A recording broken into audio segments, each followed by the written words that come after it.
Okay, cool. Yeah, so it's so funny. I was visiting some hippie friends of mine from college in In Boulder? Boulder. I No. know. And Naropa was just down the street. And when I saw it, it just immediately rang a bell because I wrote this article about psychedelic therapy schools. And I remember Naropa really standing out because of the Buddhism training angle, which I thought was so fascinating. So I was very excited to kind of get a chance to kind of dive into that with you a little more. Sure. Yeah. So I figured we'd kind of just spend this time like talking about the connections between Buddhism and psychedelic training, which is such a Mhm. fascinating topic that I think a lot of people don't really even think about as being connected. But Yeah, and then there's some Buddhists who are really kind of against psychedelic use, and so exactly, we can talk about that that too. was my Yeah. first, that was literally my first question. You know, there's this huge stigma I feel about using psychedelics within this sort of spiritual community because they're seen as like a shortcut to a mystical Exactly. experience. Or, you know, I was digging into this, and obviously there's this fifth precept in Buddhism that says no Right. intoxicants, right? So it's almost as if it's like a ideological debate of how do you even interpret what's an intoxicant according to Buddhism, and how do psychedelics fit into the Buddhist practice. So I'm really curious how you see this debate as having evolved since the 60s, Hmm. especially in recent years with like the legalization of psychedelics and, you know, all of these really like institutions of therapy popping up, you know, educational therapy institutions, like really, you know, like professional class is entering Right. this field. So yeah, how do you see this debate as having evolved? Yeah. Well, I know this is such an obvious thing to say, but I think it's like, even within the Buddhist community, there's so much diversity within that I don't think there is kind of one evolution or one view that's happened. Let me just turn off that thing beeping. Um, and I think that Buddhism as it's practiced, in places throughout Asia. I mean, we talk about this a lot at Naropa that like it's important to really kind of contextualize like what Buddhism we're talking about, and so at Naropa anyway, what we're really teaching in, I mean, Naropa started out as a Buddhist inspired university, and it's kind of transformed. I mean, it still has those roots, those Buddhist roots, but we're sort of more these days into like engaged activism and meditation and action. And there's still a lot of Buddhist studies happening at Naropa, but people are kind of thinking more broadly in contemplative ways, but always, really kind of contextualizing to whatever like our own social identities are, like being aware of, things like cultural appropriation. So I think, this question about, has Buddhism become supportive of psychedelics? I don't know that that can be answered, but I know that there are a lot of people in, Buddhist communities in Euro-American contexts who are asking these questions, and there were a lot of people, like you were saying, in the 60s and 70s who were both discovering the Dharma and discovering, their mind through psychedelics simultaneously. Some of those people, I think, went on, have you heard this term spiritual bypassing? I have, but you should explain it. Okay. I think it's John Wellwood who coined it, but you can fact check that. So spiritual bypassing, kind of refers to ways that we want to circumnavigate around things that might be difficult and get to like the really good spiritual stuff. So people will spiritually bypass things like anger, and talk about like, well, in, the Buddhist teachings, they talk about how anger is a poison, and that's actually used to just bypass around like something harmful that might be happening. So anger might actually be a place of like real intelligence, so we wouldn't want to kind of spiritually bypass around that. So I think some, people still really believe that psychedelics are just spiritually bypassing. Like you're creating these kind of mystical, fantastic experiences, but then at the end of the day, not very much, changes. At least that's the argument. And yet, as we know, for people using psychedelics, it's, often, not always, right? But for many people, they'll credit a psychedelic experience among like some of the most important experience of their life, and actually being a huge kind of turning point. So, so I don't think that there's a lot of agreement necessarily. Right.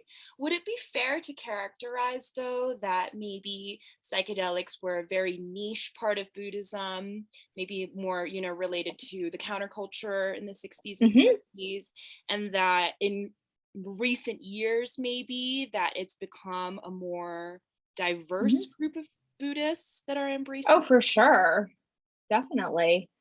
Um, yeah. And, it's like, of course, there is some crossover, it's like the kind of people who, there's people who are born into Buddhist families, and then there's others who kind of come into contact, and see it as a religion or more see it as a set of like practices that they're doing, and both Buddhism and psychedelics are like, um, sort of there's a lot of commonalities, like both of those kind of practices or modalities, sort of give us an entryway into the mind or into reality, but then what happens from there is like, we don't know, so like, I don't think meditation is like inherently good.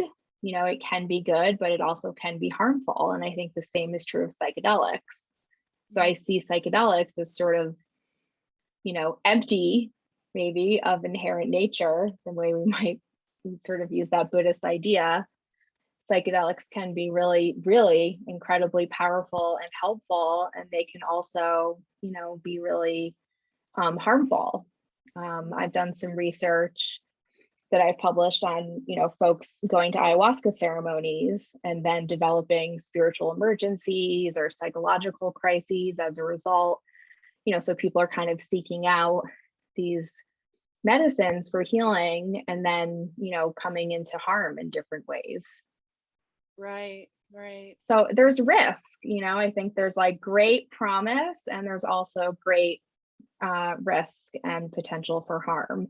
Mhm. So part of what we're really interested in at Naropa in terms of our certificate program that we're designing is, wanting to really be, there's a lot of people working on this, but in Naropa, we care a lot about ethics.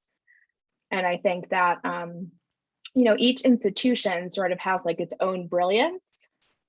And I think that Naropa, having thought a lot about kind of ethics and contemplative practice and spiritual communities and our therapy and chaplaincy programs, like really focus a lot on not doing harm and kind of understanding, social justice principles, that's really an area, that we're hoping to have deep focus on in our certificate. But lots of other places are doing that too. Yeah. So Yeah. was there like resistance, kind of going back to what we were talking about with this sort of, ideological debate around Buddhism Yeah. and psychedelics? Like, was there resistance in getting this program for Yes. MA training to be approved at Naropa?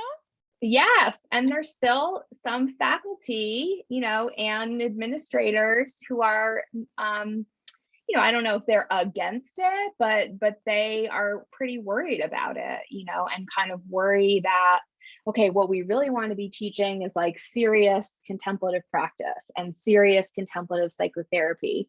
So I think there's this idea that there's something kind of frivolous or unsafe about psychedelics. So definitely, that is still alive and well. And I think it finally went through, I think because of our students. So many students are coming to Naropa to train as therapists or chaplains specifically because they want to do psychedelic assisted therapy.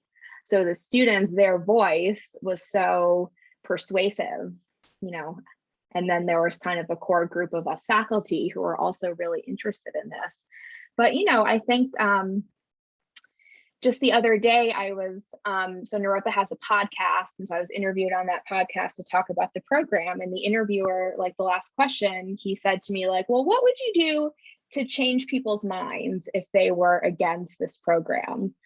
And what I said is that I wouldn't do anything to change people's minds. Like, I actually think that it's important when you have people on like a different side expressing concern. It might be that there's some wisdom in what people are saying. So I think it's really important to also kind of be listening to critics. Yeah, totally. Um, how do Buddhist practices, I mean, if you were to sort of like be speaking to some of these critics, Yeah. how do you sort of explain to them that Buddhism can be very synergistic with hmm psychedelics? Yeah. So, I think there's lots of different ways probably that people out there are doing psychedelic assisted therapy. Certainly the approach, that we're teaching at Naropa is very similar to the approach that MAPS uses. They call it the inner healing intelligence. And basically what that means is that it's really important that the practitioner not be like guiding or kind of shaping the person's experience, but that in a way you're holding a huge amount of space and allowing whatever arises to actually be seen as having this intelligence. So there's this sense that like whatever is arising is basically good or fundamentally sane. And that's exactly, what we're doing when we sit on the cushion and meditate, right? So we're not trying to like label some thoughts and experiences as good and others as bad. We're actually allowing to see what arises, and kind of contain that within our awareness. So there's a lot of similarities. And I think people, and certainly if you're working with MDMA or psilocybin, these are like 8 to 10 hour sessions, so a lot of people ask like, wow, like how can you stay present with someone for that long? And so that's why I think the contemplative traditions, it's not like people are sitting there like, meditating during this. Well, maybe sometimes, but it's more like you kind of take that wide awareness and view and acceptance of like whatever is happening, sort of being able to hold that, and you transfer that. So I'm remembering Naropa, we did a collaboration with MAPS last year. I think you mentioned that in your article in MDMA training. And, it was interesting to see like the trainees. So these are all people who are already licensed therapists and doctors, and they're all, they had a hard time with this in some way, right? Because they were like, well, I think you should bring in internal family systems and do this, or I think you should bring in like this modality. And it was so hard for people to be able to actually just like allow and witness and be present and be aware, with whatever's arising, even if it seems like, well, this person seems really upset, so shouldn't I be trying to like make them feel better? Well, that's the exact opposite of what we actually want to do. It's more that we want to help the person realize like, oh, like you have, intense grief coming up. Can you allow yourself to experience, the wisdom and the importance and actually have respect for that grief? So it's like, why would you want to take a person's grief away from them? So meditators are really good at this. Beyond the sort of maybe theory, I'm curious if you could explain. I know there's been some research done into actually correlating how Buddhist mindfulness practices are connected or similar to the brain's mechanisms on psychedelics. Could you maybe explain that a little bit? Like maybe, disrupting Mhm. predictive behavior or thinking and stuff like that? There's a couple studies out there, and I'm not remembering the name of the authors. I could try to send you the studies, but like there was one for ketamine assisted therapy, and what they found is that people who were already meditation practitioners, that it was easier for them to go into a theta wave state, which is associated with dreaming, with meditation, like with mystical experiences. So it's almost like they had already kind of carved out that neural pathway, so then it's like, well, why do we care about that?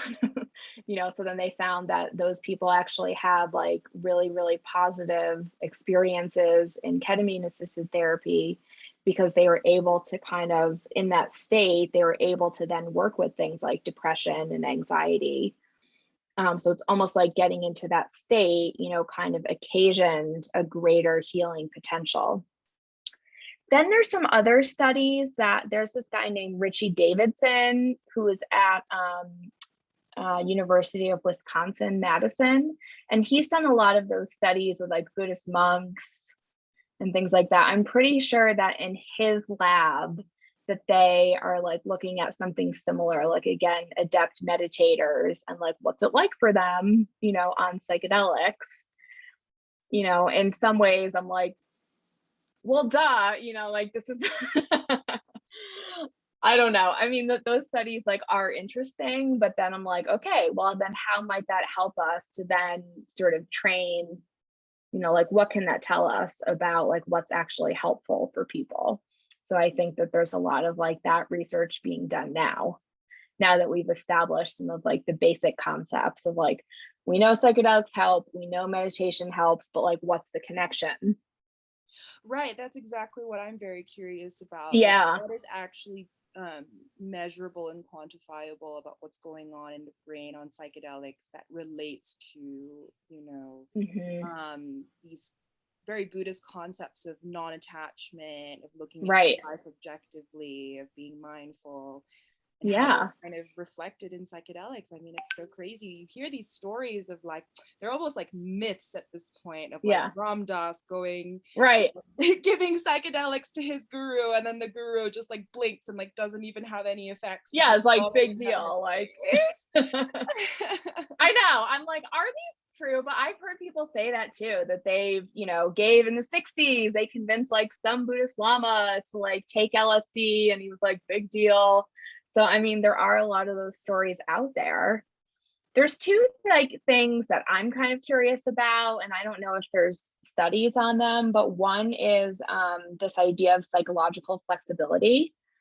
So there's a lot of research on there, in terms of meditation, and there's a lot of research in terms of psychedelics on psychological or cognitive flexibility, but I don't know if there's one like, combining them. But both of them, or that concept, is really about, as you said, it's non-attachment. And it's also kind of seeing the emptiness in things. It's seeing that we create a solid and fixed story. And this is really important for trauma, I think. Probably also important for depression and other things. But I think that that's part of why we are suffering, that we create this really fixed narrative. And psychedelics and meditation both help us have a little bit more space, so we see things from different angles. Mm-hmm. So part of my research, not on psychedelics, but on meditation, has been in Tibetan refugee communities. And I interviewed a bunch of people who were political prisoners. And so the study was about trauma and resilience. And part of what they said, helped them was that they would say like, well, when I was in prison, I began to see like the prison guard maybe was also someone who was a loyal friend. Maybe he also was someone who was a father and like needed this job, to care for his family. So it's not like they were saying that their trauma was okay, but they had this like more spacious view and a more kind of flexible view of like, I'm seeing this in this way, but that's not the whole story. And that happens on psychedelics a lot, right? That people begin to see like, yes, this was my experience and this was really important. And it's true that I feel this way. And there were all these other things happening. People will kind of spontaneously begin to have compassion for themselves, but also compassion maybe for people who have harmed them. It's more like seeing kind of the full story of suffering. So I think that there's a big connection there, and I hope that there's more research that's done, into that concept. Yeah, I poked into your book a little and I loved Uh-huh. it. Oh, thank I can't you. wait to read a little more. Um, what I thought was super interesting is how you're I feel like you're trying to poke holes in this like false dichotomy of resilience versus trauma. Yes. Um, and also, how Buddhism and potentially psychedelics offer an alternative to neoliberal concepts of trauma. And Totally. that's Yes. I think that's super fascinating and needed right Yeah. now, especially as people are really evolving their concepts of trauma after the pandemic. I feel like Right. pre-pandemic trauma was still kind of this like stigmatized Hmm. word, and now everyone's traumatized. We all Now everyone's traumatized. Right. right. Yeah. So can you talk a little bit about that, about how, Yeah. psychedelics and Buddhism as an alternative to neoliberal ideations of trauma? Yeah. Well, we typically blame people for their trauma, right? And we have a story that you somehow weren't strong enough or resilient enough, or you didn't have enough grit, right, to be able to cope with trauma, and now you're fragile in this situation. I think a much better way to think about trauma, I mean, there's lots of different responses to that, but one could be that if you look at the structural conditions that create, whatever led to that event or series of events, that having a traumatic reaction is actually the natural and healthy response.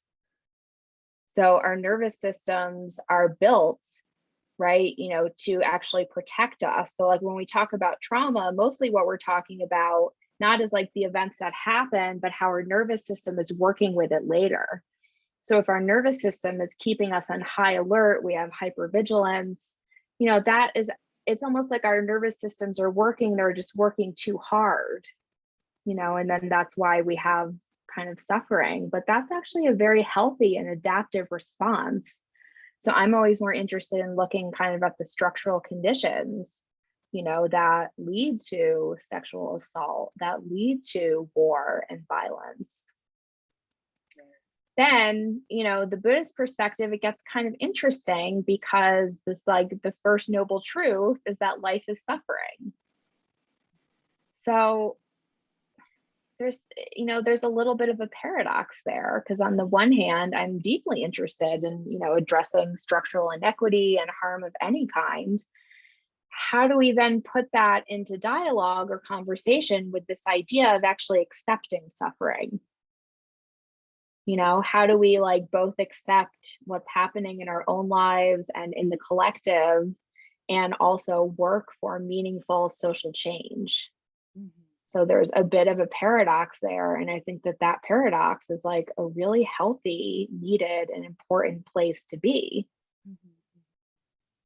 And how does MDMA specifically Hmm. affect the way that people perceive their suffering? Because I think it's very interesting to talk about MDMA as a psychedelic. To me and Hmm. to a lot of other people, I think they do not associate MDMA with breakthrough mystical experiences in the same way as like psilocybin, for example. Psilocybin, right. So it's not, like a classic psychedelic.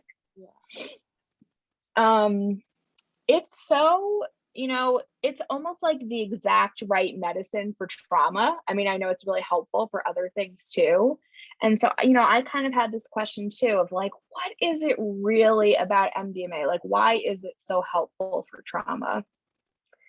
And I actually think it's related to like what we're talking about, because I think what it does is it's almost like our pain and suffering through MDMA becomes a way to connect to one another, when usually pain and suffering is something that splits us off from others. And I don't know why MDMA does that, right? But it does seem to have this effect of like first helping us actually get into contact with our own experience. And because MDMA is like so connected to the body as well, that is like earlier we were talking about bypassing. If we're bypassing the body, like we're on the wrong track. So I think MDMA first helps us like really get into our bodily experience of our pain. And then the MDMA, I think it's like it allows us to have a wide enough kind of view that we actually see it as basically good and as fundamentally healthy and wakeful. And it's almost like if we could just stay in that place, it's almost like that's all we need. And I know that sounds like super idealistic. It's hard to stay in that place, but MDMA like allows us to do that, and we see our rage as healthy and good. We see our pain and our grief not as something we have to get over and like fix, but we have this tremendous self-compassion. And then what often happens naturally is that people then begin to radiate that out. So people who were sexually assaulted, like will think about, wow, and like all the other people on earth who have experienced this, they begin to actually feel connected. Some people, as I was saying earlier, might even feel connected in some strange way to people who have harmed them or harmed others like them. So I think that all healing is really fundamentally about connection, a connection to our bodies, connection to the planet, to our histories, to our communities. So there is something about MDMA, whether it's, properly classified as a psychedelic or not, that allows us to do that. Mm-hmm, mm-hmm. Yeah. So, I mean, given how profound this kind of work is, do you think that part of the training of what you're doing at Naropa is also equipping therapists to be spiritual caregivers? Mm. Well, so one of my colleagues at Naropa, Jamie Beachy, she's the head of the Master of Divinity program, and she's, really interested in looking at psychedelic chaplaincy. So creating a pathway specifically for people who want to do spiritual care involving psychedelics. And I think that is like super amazing, and can't wait to see more of that happen. I think in general with our training, that what we want is, again, to be helping our clients connect with whatever they themselves are connected to. That's more important than creating like a spiritual experience. And, I've been to different ayahuasca ceremonies and all kinds of things, where there's a lot of like cultural appropriation going on and a lot of, I think it's coming from like maybe a good place, but people are trying to create this like spiritual environment, but it's all coming from the outside. So I think what we want to do for our trainees is help them. How do they help their clients actually access what's meaningful and important to them in their lineages, from their communities, and spirituality can be like really different for people. Yeah. So it's almost like, not wanting to kind of like bring in too much.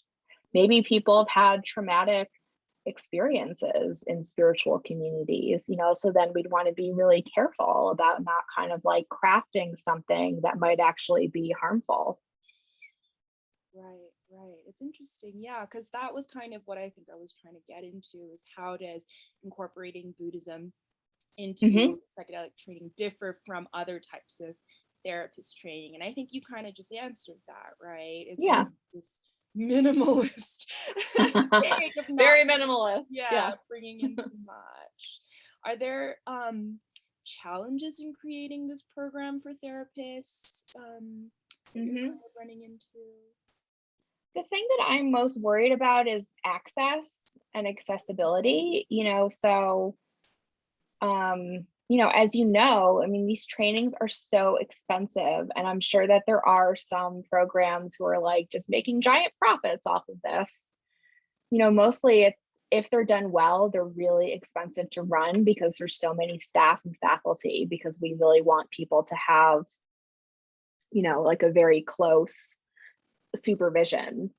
And so that's the thing that I'm most concerned about, is so Naropa, we are fundraising right now for equity scholarships, recognizing that BIPOC and other historically excluded communities, have not had the same fair and equal access. So we're doing that, but so I have that concern about equity and accessibility for trainees, but then also just how are people going to pay for this therapy once it is legal? If therapists are charging their normal hourly rates and you have 2 therapists for 8 hours, and people need to do like a number of sessions, I mean, that's like $10,000 right there.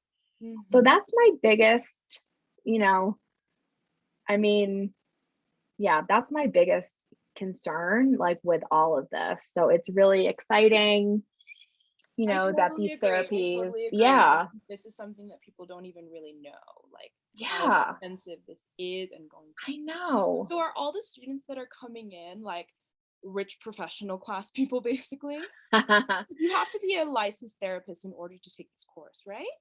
You have to meet whatever the criteria is for the MAPS protocol.